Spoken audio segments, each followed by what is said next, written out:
'Cause I've been everywhere, man. I've been everywhere, man. Across the deserts bare, man. I've breathed the mountain air, man. Of travel I've had my share, man. I've been everywhere. Been to Tullamore, Seymour, Lismore, Mooloolaba, Nambour, Roochdore, Kilmore, Mooloolaba, Birdsville, Emmaville, Wallaville, Connemara, Connemara, Strathround, Proserpine, Ulladulla, Darwin, Gingin, Lillaquen, Muckdilla, Wallumbilla, Bougainville, Cumberland, Ramakilla. I've been everywhere, man. I've been everywhere. On the other end of the phone is a person who lives in a town called Claude Road, not a road called Claude Road, but there is a Claude Road in Tasmania. Her name is Tracy Kelly. Hello, Tracy. Hi, Neil. How are you? Doing very well indeed. The other voice you will hear that you've already heard is the great man Robert Cameron. How very fine, after about 2 years of asking, to get you on the radio.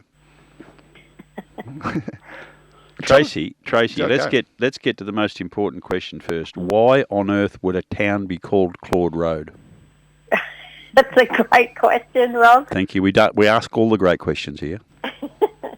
I think because it was just the Claude Road was just where everyone lived at the time, because it was so full of bush. No one was living up off the road, so it was just all called. The whole town was called Claude Road.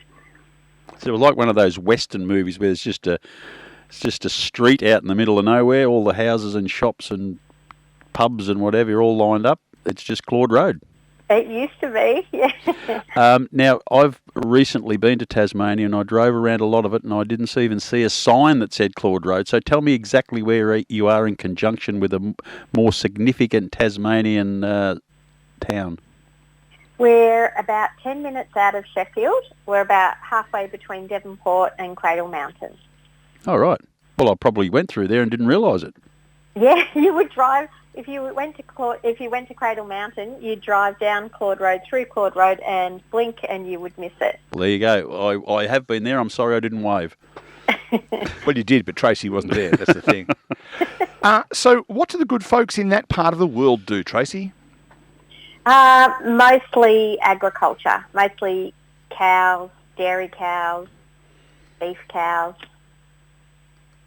Okay. And I would have thought the entry point into Tasmania is, for a lot of Victorians, is not very far from you, up the road.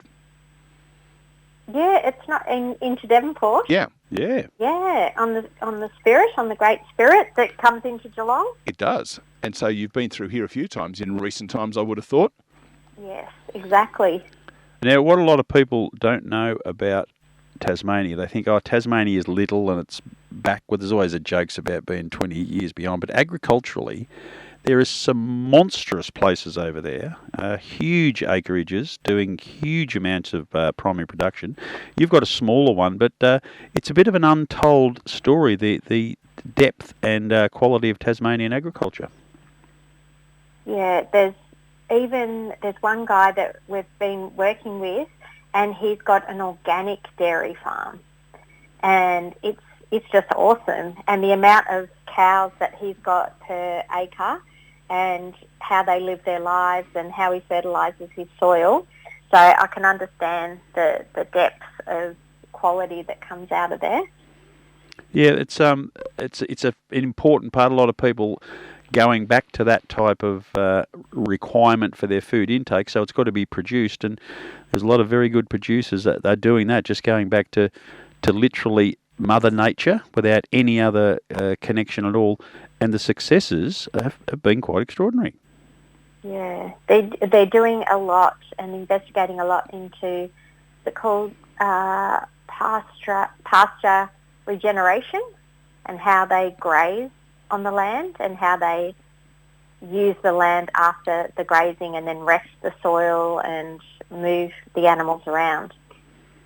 So, Tracy, we should declare on the wireless that you and I have worked together in recent times for a large corporate, but you've decided that getting out of corporate life is a good thing to do, and so you're now working on your own little farm. But one of the things that always amazes you and one or two of our friends who are listening, I know this morning, is the stuff you do in the community and how important the community stuff is for you, including, I believe, a land care award recently.